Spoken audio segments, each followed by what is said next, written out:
இந்த புதிய ஆழ் சுவாரஸ்யமான ஆழ்ந்த அலசலுக்கு உங்களை அன்போட வரவேற்கிறேன். வணக்கம். இன்னைக்கு நாம பேச போற விஷயம் நீங்க தினமும் எந்தவித சிந்தனையும் இல்லாம செய்யற ஒரு வழக்கமான செயலை பத்தி தான். ஆமா, ரொம்ப சாதாரணமான ஒரு விஷயம். ஆனா அத நாம இன்னைக்கு மாலிகுலர் லெவல்ல, அதாவது மூலக்கூறு அளவுல பிரிச்சு மேய போறோம். கண்டிப்பா. இந்த பயணத்தை ஒரு சின்ன கதையோட தொடங்கலாம்னு நினைக்கிறேன். சொல்லுங்க. கற்பனை செஞ்சு பாருங்க. ஒரு நபர் எப்பவுமே சோர்வாவே உணர்றாரு. ஒரு நாள் டாக்டர்கிட்ட போய் முழு உடல் பரிசோதனை செய்றார். ஓகே.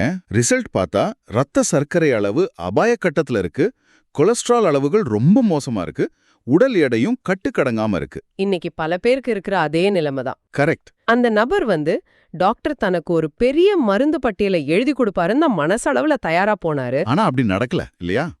ஆமா, அந்த டாக்டர் ஒரு சின்ன காகிதத்துல சில உணவு முறைகளை மட்டும் எழுதி கொடுத்துட்டு ஒரு முக்கியமான விஷயத்த சொன்னாரு.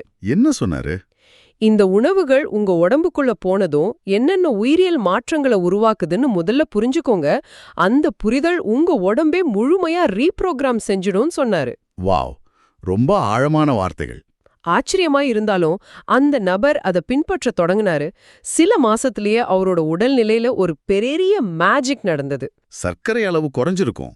ஆமா, சர்க்கரை அளவு இயல்பு நிலைக்கு திரும்பிடுச்சு, கொழுப்பு குறைஞ்சது, அவரோட எனர்ஜி லெவல் பல மடங்கு அதிகரிச்சது. இதுல நாம கவனிக்க வேண்டிய மிக முக்கியமான விஷயம் என்னன்னா, அந்த நபரோட உடம்புல நடந்த மாற்றம் எந்த ஒரு மாயாஜாலமும் கிடையாது. பின்ன என்ன?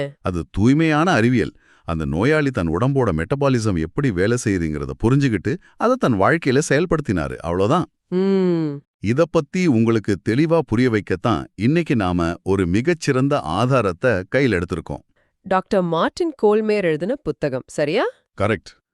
டாக்டர் மார்ட்டின் கோல்மேயர் எழுதிய nutrient metabolism, structures, functions and jeans அப்படிங்கிற ஒரு அற்புதமான மருத்துவ மற்றும் அறிவியல் நூலை தான் நாம இன்னைக்கு அலச போறோம். இது ஏதோ இந்த உணவை சாப்பிடுங்க, இதை சாப்பிடாதீங்கன்னு சொல்ற சாதாரண டயட் புக் கிடையாது. கண்டிப்பா கிடையாது. மனித உடம்புல ஒவ்வொரு சத்தும் எப்படி செயல்படுது, நமது மரபணுக்களுக்கும் நாம சாப்பிடுற உணவுக்கும் நடுவுல நடக்கிற ரகசிய உரையாடல்கள் என்னென்ன அப்படிங்கறத மிக துல்லியமா விளக்குற ஒரு அறிவியல் பெட்டகம் இது. எனக்கும் அந்த புக் ரொம்ப பிடிச்சிருந்தது. நீங்க காலையில சாப்பிடுற ஒரு சாதாரண இட்லியோ இல்ல முட்டையோ உங்க வாய்க்குள்ள போனதுல இருந்து உடைக்கப்பட்டு எப்படி உங்க செல்களுக்குள்ள ஒரு ஒளிரும் சக்தியா மாறுதுங்கிறத நம்ம இன்னைக்கு விரிவா பேச போறோம். ஆமா. இந்த அறிவை வச்சுக்கிட்டு உங்க ஆரோக்கியத்தை நீங்க எப்படி முழுமையா உங்க கண்ட்ரோல்ல வைக்க முடியும் அப்படிங்கிறது தான் நம்முடைய இன்றைய மிஷன். சிறப்பான மிஷன். சரி, இப்போ உணவோட பயணம் எங்கிருந்து தொடங்குதுன்னு பாப்போம். பலரும் உணவு வயிற்றுக்கு போன பிறகுதான் ஜீரணம் தொடங்குதுன்னு நினைக்கிறாங்க. அது ஒரு பெரிய தப்பான புரிதல். ஆமா, உணவோட பயணம் நாம அந்த உணவை பார்க்கும் போதே, அதோட வாசனையை நுகரும் போதே தொடங்கிடுது இல்லையா? கண்டிப்பா. உணவு பயணம் மூளையிலிருந்தே தொடங்கிடுதுன்னு தான் சொல்லணும். இத சயின்ஸ்ல செபாலிக் ஃபேஸ் ரெஸ்பான்ஸ் அப்படின்னு சொல்வாங்க. Cephalic phase. ஆமா. நீங்க ஒரு இனிப்பான அல்லது சுவையான உணவை வாயில வச்ச உடனே உங்க நாக்குல இருக்கிற சுவை அரும்புகள் ஒரு சிக்னலை மூளைக்கு அனுப்புது. ஓகே. மூளை உடனடியா கணையத்துக்கு ஒரு மெசேஜ் அனுப்புது. ஹே, உடம்புக்குள்ள அதிக எனர்ஜி வரப்போது, அதை சமாளிக்க இன்சுலினை உடனே சுரக்க தொடங்கு அப்படின்னு உத்தரவிடுது. உணவு இன்னும் தொண்டைய தாண்டி வயிற்றுக்கே போகல, அதுக்குள்ளேயே அதுக்குள்ளேயே உடம்பு தன்னை தயார்படுத்திக்குது. சுவைங்கிறது வெறும் நாக்குக்கான ஒரு இன்பம் மட்டும் கிடையாது. அது எந்த வகையான சத்துக்கள் உள்ள வரப்போகுதுங்கிறத உடம்புக்கு முன்கூட்டியே தெரிவிக்கிற ஒரு சென்சார் சிஸ்டம். வாவ், இத கேக்கும்போது ஒரு பந்தயத்துக்கு முன்னாடி காரோட இன்ஜினை ஸ்டார்ட் செஞ்சு தயார் நிலையில வச்சிருக்கிறது போல தோணுது. சரியான உதாரணம். ஆனா எனக்கு ஒரு சந்தேகம். சுவைக்காக மட்டுமே நாம சாப்பிட்டுக்கிட்டே வந்தா உடல் எடை அதிகமாகிட்டே போகுமே, இதெல்லாம் உடம்பு எப்படி மேனேஜ் பண்ணுது? அங்கதான் நமது உடம்போட உணவு கட்டுப்பாட்டு சிஸ்டம் களமிறங்குது. நமது உடம்பு தனக்கென ஒரு வரம்ப, அதாவது ஒரு லிமிட்டை எப்படி வச்சுக்குதுங்கிறது ஒரு பிரம்மாண்டமான மெக்கானிசம். எப்படி வேலை செய்தது? உங்க வயித்துல உணவு இல்லாதப்போ கிரெலின் அப்படிங்கிற ஒரு ஹார்மோன் சுரந்து மூளைக்கு பசி சிக்னலை அனுப்புது. பசிக்குதுன்னு மூளைக்கு சொல்றது இந்த கிரிலின் தானா? ஆமா. அப்புறம் நீங்க போதுமான அளவு சாப்பிட்ட உடனே உங்க கொழுப்பு செல்கள் லெப்டின் அப்படிங்கிற ஹார்மோனை வெளியிடுது. ஓ, லெப்டின். கரெக்ட். இது என்ன பண்ணும்னா போதும் வயிறு நிறைஞ்சிருச்சு அப்படிங்கிற சிக்னலை மூளைக்கு கொடுக்கும். அப்போ இந்த ரெண்டு ஹார்மோன்களும் சேர்ந்து தான் ஒரு பேலன்ஸை மெயின்டைன் பண்ணுதா? எக்ஸாக்ட்லி. இந்த 2 ஹார்மோன்களும் இணைந்து தான் நமது உடம்போட செம்மையான ஊட்டச்சத்து சமநிலையை பாதுகாக்குது. ஆனா இப்ப பல நேரங்கள்ல நமக்கு பசி அடங்குறதே இல்லையே, அது ஏன்? அதுக்கு காரணம் நம்மளோட இன்றைய நவீன பதப்படுத்தப்பட்ட உணவுகள் தான். இந்த ப்ராசஸ்ட் ஃபுட்ஸ் இந்த சிக்னல்களை செயலிழக்கச் செஞ்சிடுது. அதனால தான் நம்ம எவ்வளோ சாப்பிட்டாலும் சில நேரங்கள்ல பசி அடங்குறதே இல்ல. இந்த ஹார்மோன் சிக்னல்கள் பத்தின புரிதல் ரொம்பவே ஆச்சரியமா இருக்கு. சரி, இப்போ உணவை சாப்பிட்டுட்டோம், அது வயிற்றுக்கு போய் குடல அடைஞ்சிடுச்சு. அடுத்த கட்டம் குடல் உறிஞ்சுதல். நம்ம சாப்பிட்ட உணவு அப்படியே ரத்தத்துல கலந்துடாதே, அது எப்படி உறிஞ்சப்படுது?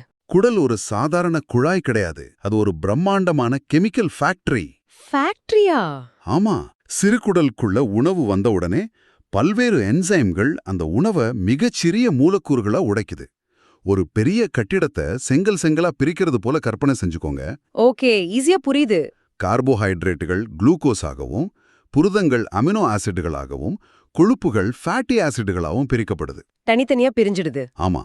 அதுக்கப்புறம் குடல் சுவர்ல இருக்கிற மிக நுண்ணிய செல்களான என்டெரோசைட்ஸ் ஒரு கடுமையான பார்டர் செக்யூரிட்டி போல செயல்படுது. பார்டர் செக்யூரிட்டி மாதிரி? கரெக்ட். உடம்புக்கு தேவையான சரியான சத்துக்களை மட்டும் அவை தேர்ந்தெடுத்து ரத்த ஓட்டத்துல கலக்க செய்யுது. இப்படி ரத்தத்துல கலந்த சத்துக்கள் தான் நம் உடம்போட மூல முடுக்குல இருக்கிற கோடிக்கணக்கான செல்களுக்கு எரிபொருளா பயணிக்குது. ஒரு கடுமையான பார்டர் செக்யூரிட்டிங்கிற உதாரணம் ரொம்ப கச்சிதமா பொருந்தது. சரி, இப்போ பார்டரை தாண்டி சத்துக்கள் உள்ள வந்துடுச்சு. ஆமா. நாம இப்போ பெருஞ்சத்துக்கள், அதாவது மேக்ரோ நியூட்ரியன்ஸ் பத்தி பேசுவோம். நீங்க சாப்பிடுற ஒவ்வொரு உணவும் உடம்புக்குள்ள ஒரே மாதிரி செயல்படுறது இல்லைங்கிறது தான் இதுல உள்ள ட்விஸ்ட். கண்டிப்பா. நாம சாப்பிடுற கார்போஹைட்ரேட் எடுக்கிற பாதையும் கொழுப்பு எடுக்கிற பாதையும் முற்றிலும் வேற. இதை நம்ம எப்படி புரிஞ்சுக்கிறது? முதல்ல கார்போஹைட்ரேட்டுகளை பத்தி பாப்போம். கார்போஹைட்ரேட்டுகள் தான் நமது உடம்போட உடனடி சக்தி மையம். Instant energy. ஆமா. இவை மிக எளிதா பிரிக்கப்பட்டு குளுக்கோஸா மாறுது. கிளைகோலிசிஸ் அப்படிங்கிற ஒரு செயல்முறை மூலமா இந்த குளுக்கோஸ் உடனடியா எரிக்கப்பட்டு சக்தியா மாறுது. ஓ, இதுதான் அந்த ப்ராசஸ் பேரா? உங்களுக்கு தெரியுமா, உங்க உடல் எடையில மூளையோட அளவு வெறும் 2% தான். ஆனா உங்க ரத்தத்துல இருக்கிற குளுக்கோஸ்ல 20% மூளை மட்டுமே எடுத்துக்குது. 20%? நீ தீவிரமா சிந்திக்கும் போதோ அல்லது ஓடும் போதோ உடம்புக்கு இந்த உடனடி சக்தி தேவைப்படுது. அப்படி என்றால் கார்போஹைட்ரேட் அப்படிங்கிறது நம்ம பாக்கெட்ல இருக்கிற ரொக்க பணம் மாதிரி வச்சுக்கலாம். தேவைப்படும் போது உடனடியா செலவழிச்சுக்கலாம். ரொம்ப சரியான உதாரணம். சரி, கொழுப்பு பத்தி கொஞ்சம் சொல்லுங்க. கொழுப்புன்னு சொன்னாலே பலருக்கும் ஒரு பயம் வந்துருது.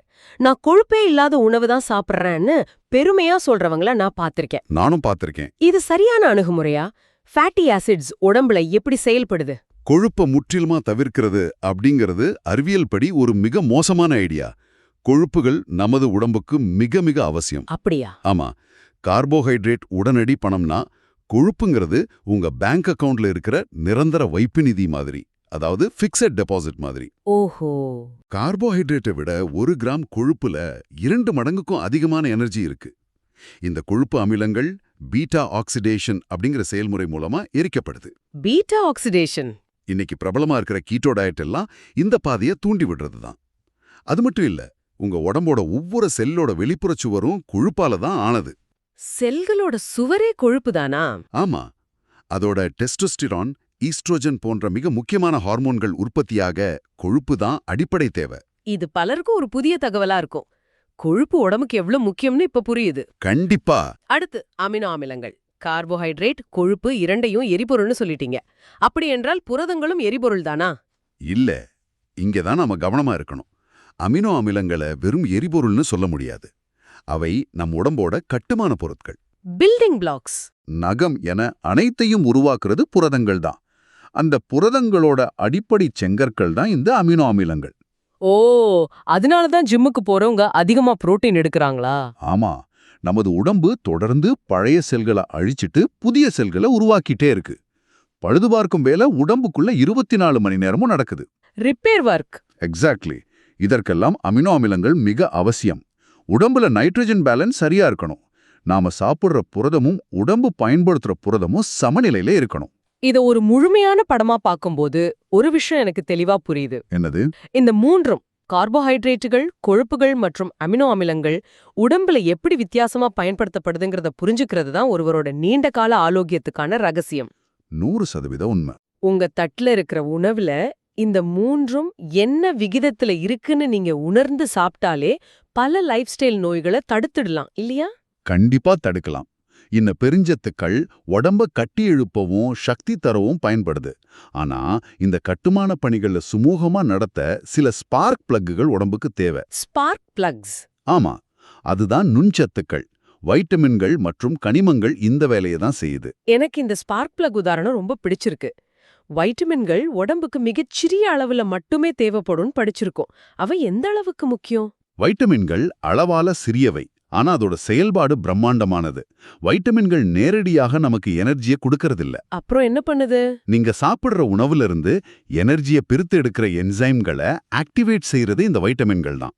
உதாரணமா பி வைட்டமின்கள் இல்லைன்னா உங்க உடம்பால கார்போஹைட்ரேட்டை சக்தியா மாற்றவே முடியாது.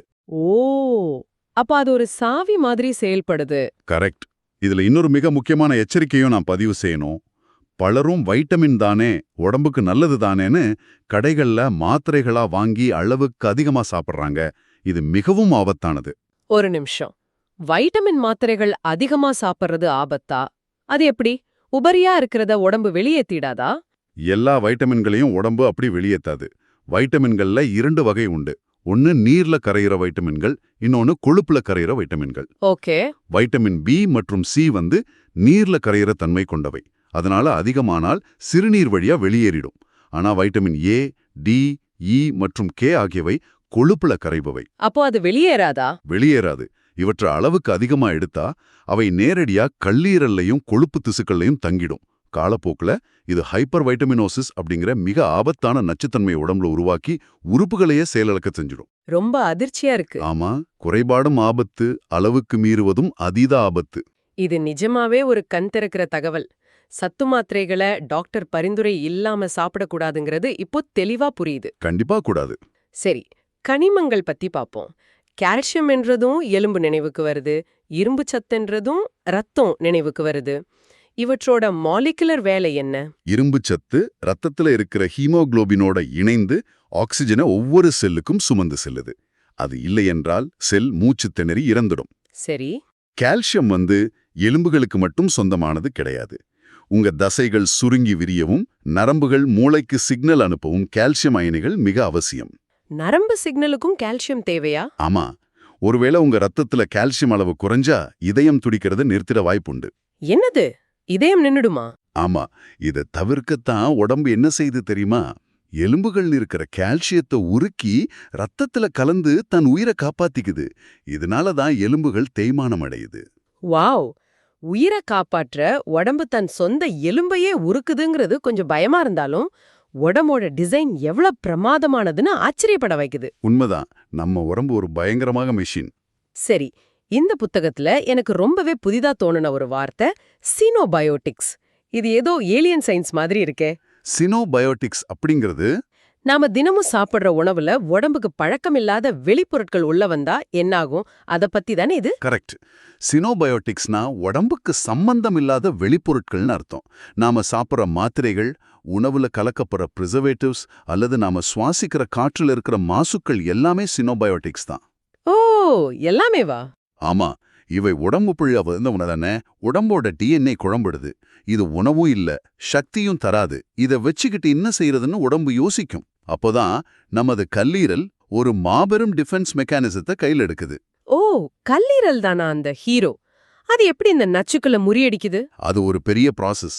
இப்போ பலரும் லிவர் டீடாக்ஸ் அப்படின்னு ஏதேதோ ஜூஸ் குடிக்கிறாங்களே, அதுக்கு பின்னாடி உள்ள அறிவியல் என்ன? உண்மைய சொல்லணும்னா உங்க கல்லீரமை விட சிறந்த ஒரு டீடாக்ஸ் மிஷின் உலகத்துல வேற எதுவுமே இல்ல. அப்படியா? ஆமா, வெளிப்பொருள்கள் உள்ள வந்த உடனே கல்லீரல்ல உள்ள சைட்டோக்ரோம் P450 அப்படிங்கிற ஒரு சிறப்பான என்சைம் படை களமிறங்குது. Cytochrome P450. இந்த நச்சுக்கள் பெரும்பாலும் கொழுப்புல கரையிற தன்மை கொண்டவை.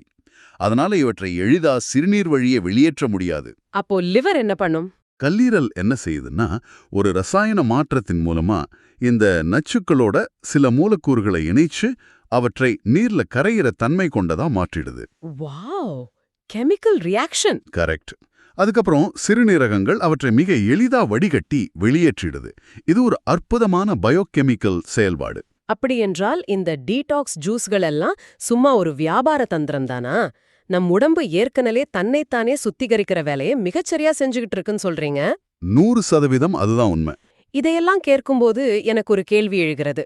இந்த மாலிக்யூலர் தகவல்கள், செல்கள், என்சைம்கள் பத்தியெல்லாம் நான் ஏன் தெரிஞ்சுக்கணும்? எனக்கு எதற்கு இவ்ளோ ஆழமான அறிவியல் நேர்கள் நினைக்கலாம் இல்லையா? மிகச்சரியான கேள்வி. இந்த அறிவியலோட பயன்பாடுகள் நம்ம அன்றாட எதிர்கொள்ற பிரச்சனைகளுக்கு விடை தருது. நியூட்ரிஜினோமிக்ஸ் அப்படிங்கிற ஒரு பிரிவு இப்போ வேகமா வளர்ந்து வருது. நியூட்ரிஜினோமிக்ஸ். அதாவது உங்க மரபணுக்களுக்கும் நீங்க சாப்பிடுற உணவுக்கும் உள்ள தொடர்பு. சிலருக்கு காஃபி குடிச்சா உடனடியா எனர்ஜி வரும், சிலருக்கு நடுக்கம் வரும். ஆமாம், பார்த்திருக்கேன். இதுக்கு காரணம் அவங்களோட மரபணுக்கள் காஃபினை எப்படி மெட்டபாலிசம் செய்யுதுங்கிறது தான். நீங்க சாப்பிடுற சில உணவுகள் நீங்க எடுத்துக்கிற மருந்துகளோட வீரியத்தை முழுமையா தடுத்துடுற அபாயம் இருக்கு. உணவே மருந்து தடுக்குமா? ஆமா. உதாரணமா திராட்சை பழச்சாறு சில இருதய மருந்துகளோட மெட்டபாலிசத்தை தடுத்துரும். இது தெரிஞ்சுக்கிறது உங்க உயிரையே காப்பாத்தலாம். இதையெல்லாம் ஒரு ஒட்டுமொத்த பார்வையில வச்சு பார்த்தா நாம இதுவரை பேசினது ஏதோ மருத்துவக் கல்லூரியில நடக்கிற பாடம் கிடையாது. இது நீங்க தினமும் காலையில சாப்பிடுற உணவு எப்படி உங்க செல்களை இயக்குதுங்கிறதுக்கான ஒரு முழுமையான யூசர் மேனுவல். கண்டிப்பா. ஒவ்வொரு சத்தோட பயன்பாடு, அது குறைந்தால் வர பிரச்சனை மற்றும் அதிகப்படியான விளைவுகளை புரிஞ்சு கொள்வது உங்களுக்கான ஒரு நீண்டகால ஆரோக்கிய திட்டத்தை உருவாக்குவதற்கு எவ்வளவு அவசியம் அப்படிங்கறத நேயர்கள் இப்ப கட்டாயம் உணர்ந்திருப்பாங்க. இந்த அலசல ஒரு முடிவுக்கு கொண்டு வரணும்னா இந்த புத்தகம் வெறும் சத்துக்கள் உடம்புல செல்லும் பாதையை மட்டும் ஆராயலைங்கிறத நம்ம தெளிவா புரிஞ்சுக்கணும். வேற என்ன சொல்லுது? ஒவ்வொரு உணவும் உங்க டிஎன்ஏ கிட்ட என்ன பேசுது, நோய்கள் எப்படி உருவாகுது மற்றும் அந்த நோய்களுக்கான தடுப்பு திட்டங்கள் என்ன அப்படிங்கிறது குறித்த ஒரு முழுமையான சித்தாந்தத்தை இந்த நூல் வழங்குது. ரொம்ப அருமையான சுருக்கம். இந்த இடத்துல ஒரு சிறிய விஷயத்தை பதிவு செய்ய விரும்புறேன். இந்த அலசல் டாக்டர் மார்ட்டின் கோல்மேயர் எழுதிய புத்தகத்தின் ஒரு சுருக்கமான அறிவியல் பூர்வமான பார்வை மட்டுமே. மருத்துவ மற்றும் ஊட்டச்சத்து அறிவியலின் முழுமையான புரிதலுக்கு நீங்க அந்த மூல புத்தகத்தை நேரடியாக படிக்கலாம்.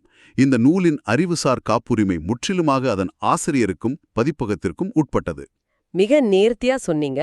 நாம இந்த தகவல்களெல்லாம் அலசி முடிச்சிட்டோம். ஆனா உங்களுக்கு ஒரு விஷயத்தை நினைவூட்ட விரும்புறேன். சொல்லுங்க. நாம இதுவரை பார்த்தபடி உணவுங்கிறது வெறும் கலோரிகள் கிடையாது. அது ஒரு இன்ஃபர்மேஷன், ஒரு தகவல். நீங்க உண்ணும் ஒவ்வொரு வாய் உணவும் உங்களோட ஒவ்வொரு செல்லுக்கும் உங்க மரபணுக்களுக்கும் நீங்க இடுற ஒரு கட்டளை, கமாண்ட். ஆமா. அப்படி என்றால் இன்னைக்கு நீங்க சாப்பிட போற அடுத்த உணவின் மூலமா உங்க உடம்புக்கு என்ன கட்டளை அனுப்ப போறீங்க? அது உங்களை ஆரோக்கியமா பாதுகாக்கும் கட்டளையா அல்லது உங்களை நோய்க்கு உள்ளாக்கும் கட்டளையா? சற்றே சிந்தித்து பாருங்கள். மீண்டும் ஒரு சுவாரஸ்யமான ஆழ்ந்த அலசலில் சந்திப்போம்.